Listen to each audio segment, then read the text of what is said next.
చాలా మందికి mobile 5G support చేస్తున్నా వాళ్ళ డైలీ లిమిట్ అనేది 1.5 జీబీ, 2 జీబీ అది అయిపోతుంది. సేమ్ ఇదే ఇష్యూ మీరు గనుక ఫేస్ చేస్తుంటే ఈ వీడియో మీకోసమే సేవ్ చేసుకొని షేర్ చేయండి. ఖచ్చితంగా యూజ్‌ఫుల్ అవుతుంది. సో ఇదే ఇష్యూ నేను ఫేస్ చేసినప్పుడు కోడూరులో ఉన్న ఎయిర్టెల్ ఆఫీస్‌కి వెళ్తే వాళ్ళు మీరు ఫోన్‌పే ద్వారా గాని లేదా అదర్ సోర్సెస్ నుంచి రీచార్జ్ చేసుకుంటే మీకు అది 5G సపోర్ట్ చేయదండి. ఓన్లీ 4G మాత్రమే వస్తుందని చెప్పారు. ఈ ఇష్యూ నేను ఒక్కడినే ఫేస్ చేస్తున్నాను అనుకున్నా. బట్ నా తర్వాత ఒక ఇద్దరు ముగ్గురు వచ్చారు. వాళ్ళు అదే క్వెషన్ అడిగారు. వాళ్ళకి అదే సమాధానం ఇచ్చారు.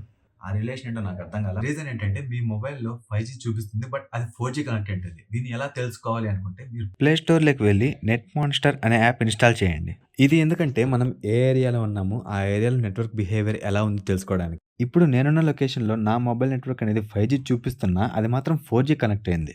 ఇప్పుడు ఉన్న లొకేషన్‌లో అయినా లేదా కొంచెం పక్కకు వెళ్లి ఏరోప్లేన్ మోడ్ యూజ్ చేయండి. వన్స్ నెట్వర్క్ రిఫ్రెష్ అయ్యాక మీరున్న పర్టిక్యులర్ ఏరియాలో 5G సిగ్నల్ వస్తే అది కనెక్ట్ అవుతుంది.